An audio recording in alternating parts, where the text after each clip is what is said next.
Have you ever played Minecraft? Well, if you have, then I assume you're familiar with this screen, Minecraft loading. What you see here is it looks like Minecraft is loading the chunks from the center of the world, moving outwards in a square pattern. Well, that same Minecraft chunk loading system, we're going to be recreating it in our Voxel Sandbox. By the end of the video, you should have terrain that loads like this. To get started, we'll create a for loop and we'll load 3 chunks. But then we'll try to take this for loop and expand it so that we can create an upside down pyramid. We'll then create 4 of these pyramids and combine them to create our square grid. So how are we going to go from 3 chunks into a upside down pyramid? Well, to start, we'll create a variable, call it current radius, and set it equal to 0. And then instead of passing 1 in the z position of the int3, we will put in the current radius. Then we'll create another while loop around our for loop, and we will run this while loop while current radius is less than a load distance. At the end of the while loop, we'll also be increasing current radius. This will allow us to create a grid of rows of chunks. Now, the next step is to take notice of the fact that the width of this grid, or the width of these rows, is based on the -1 and +1 in our for loop. Now we need a way to slowly, incrementally, for each row, increase its width. So basically replacing the -1 and the +1 with an ever-increasing number for each row. Well, it turns out we actually have a variable that we've been using this whole time called current radius. And with each row, current radius actually increases. So if we simply reuse current radius and replace the -1 and +1 with current radius, or with negative current radius and positive current radius, then we will in fact get an upside down pyramid. And this is exactly how the code in Unity is going to work. So now we have an upside down pyramid. And the rest is just a matter of creating 4 of those, and we will have our chunk loading. Now finally, the last problem that we will solve is the fact that these chunks are going to be overlapping, and we'll be calling the load function for these twice, and we don't want to do that. So to solve this, we will simply remove a set of those chunks off of the side of the pyramid, resulting in a pyramid that looks like this. And we'll do this for all the sides. So say we have another one on the top, it would look like this. And then when we combine them at the end, we will have a non-repeating algorithm that does not call load twice. So to get started, we first need to update our Voxel renderer class to support more than just one renderable object. So delete the private renderable field in our class, and let's replace it with a private dictionary of int3 for the key and renderable for the value. And let's call this renderables. Now we can delete the onEnable method. And the next thing that will change is our render voxels method. Instead of render voxels, let's rename this to render voxel mesh. Then we will also need to remove this renderable.setMesh, and instead we're going to go into our render voxel mesh, and let's create a C# action that takes in a mesh, and we'll call this our callback. And then at the bottom of the render voxel mesh, let's just go ahead and say callback and pass the mesh to it. This calls the action, or the method that we will pass, and gives it the mesh. And then finally, we need to update the renderable class. So let's go ahead and pass an int3 key as well as a transform for the parent of the renderable. The first thing we need to do is we can just replace this empty int3 with our key, so that now our game object is going to be named properly. And then we also need to go ahead and set the game object dot transform dot position equal to a new vector3, and in here we're going to say our key dot x 0 and key dot z, and then we'll multiply this by our voxel constants dot resolution. Then we'll also set the game object's parent, so GameObject.transform.parent is going to equal the parent. And then finally, we just need to go ahead and fix the fact that we deleted the render voxels mesh, or the render voxels method, which Voxel Store has been using, and create another one. So let's go ahead and do that. But in this case, we're going to take in an int3 key, as well as a byte array of our buffer. Let's call this buffer. Then in the render voxels method, we're going to say renderable. Renderable is going to equal a renderable. And we're going to create this method in a second, but it's going to be called getRenderable. And now in here we can say render voxel mesh, and we'll pass our buffer, as well as an anonymous method that will be getting a mesh. So if you remember in here, we created an action that takes in a mesh. Well, it's the same thing here. We're just creating an anonymous function and we're getting the mesh. So after we've created the mesh, callback will be called, and in here we can say renderable.set mesh equal to the mesh. Alright, now let's create the renderable method. And also let's just create this to be private, since we're no longer going to be accessing it outside of this class. And we're going to create a renderable method, a renderable variable called renderable. And in here what we will do is we'll say if renderables dot try get value key, and we'll say out to our renderable variable. And if we did get a renderable, we will just return that renderable. But if we fail to get a renderable, then we will create a new renderable, making sure to pass in our parent transform as the voxel renderer itself. That way all the renderable chunks or game objects that we create will be underneath the voxel renderer game object. And then finally, all we have to do is say renderables.add our new renderable and return the newly added renderable. And then we just need to pass the key to the getRenderable method. Now in our Voxel Store class, we need to change render voxels to take in the key. And then down here we can go ahead and delete start, but before we do that, let's copy our update voxels and then delete start. And we can paste this update voxels method into our load function. This way later we'll be able to actually generate noise and set the voxels rather than just having empty chunks which will show no meshes. And then we also need to make sure that we make the load function public.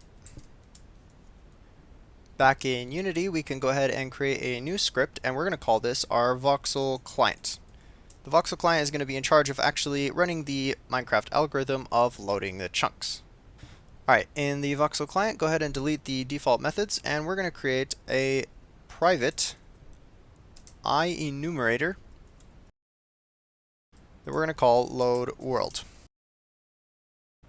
Now an IEnumerator is a method or function that can run separately from the main thread, and the way we do that is with yield return null.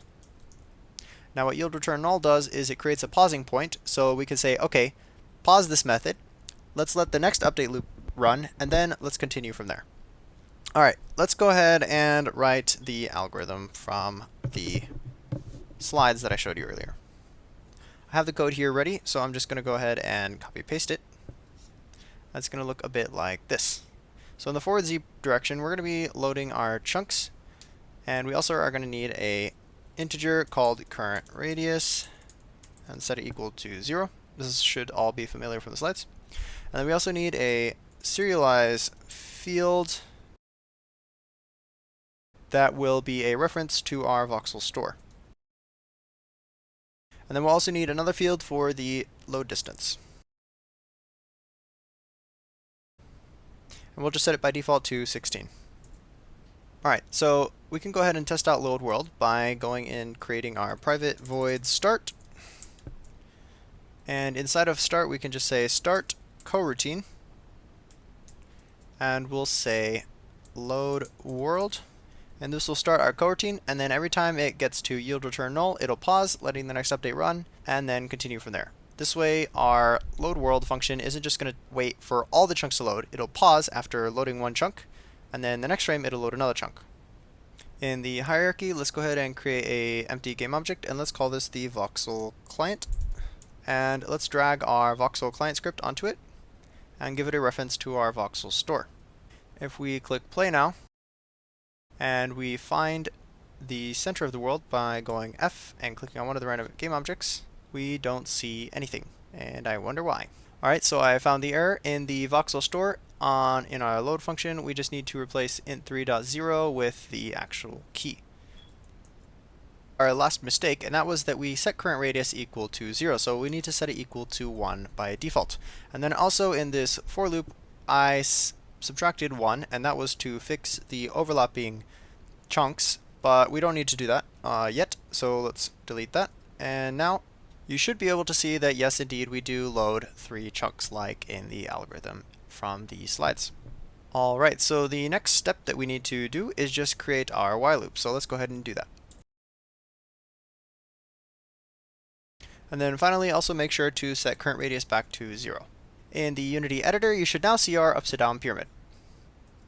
Alright, so the last step is to go ahead and create all 4 of these. I'm going to go ahead and type these really quickly. And now you can go ahead and just type what you see on the screen here, but also make sure to go ahead and subtract 1 from the forward Z direction on the current radius right here. And with that, if you go into Unity, we should see, in fact, that yes, our chunks are loading as we wanted them to. Awesome. And now let's make it so that the load world function generates the terrain from the center of the player's position. For that, we're going to create a method called rounded key. Inside of rounded key, we're going to create a offset of half of the chunk's resolution.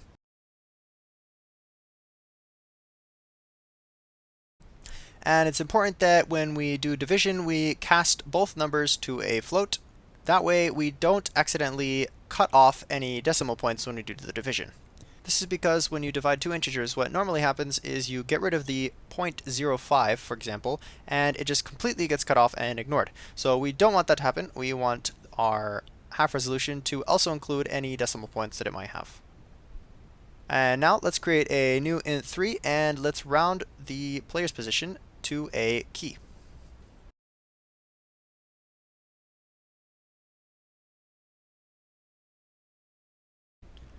In order to complete this function, we're also going to need a serialized field reference to the player transform. And we're going to call this the priority position, since that is the position of priority around where the terrain is loading. Alright, now we can take this priority position and pass it into our round function. And in here, we need to actually subtract half of the resolution of the chunk, since we want to be rounding from the center of the chunk. And then finally, to convert from chunk position to an index position that we can use to create our key, we need to divide it by the voxel constants.resolution. And we can do the same for Z. Alright, and now with that, we can take our rounded key and just add it to each of our keys in the load world function. And now in the Unity editor, if we go ahead and click on the Voxel client, we need to set the reference to the player. And then also make sure to move the player somewhere random in the world to check that it actually works, and then click play. And there you have it. The terrain is loading around the player. Now, to make the terrain a little less boring and less flat, let's go ahead and add some noise. In the Voxel store, if we scroll down and go to the load function, we have this update voxels where we are actually setting some voxels.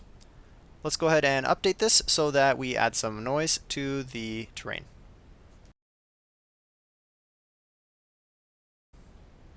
In order to create our getNoiseHeight function, we're actually going to need a reference to our fastNoiseLight library, so let's go to the top and do that. And then let's go ahead and take this noise and create a getNoiseHeight function.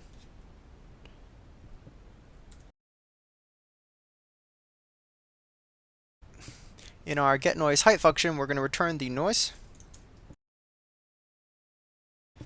And since fastNoiseLight returns a float value between -1 and 1, we need to convert this to be between 0 and 1. To do that, let's go ahead and first divide by 2, which will give us now a value between -0.5 and 0.5. And then we can take this and go ahead and add 1, which will give us a value between 0 and 1. Then finally, we just need to multiply it by our amplitude, which will basically be like our height. And now with that, we just need to go ahead and create one final for loop. And in our for loop, we can actually say, while y is less than height, and then inside of this loop, we set the voxels that are below the height equal to rock. In the Unity editor, I'm just going to click the F key while inside the scene view, and this will zoom me in into the player. Quickly, I made a small mistake. We just need to replace this 0 with a y.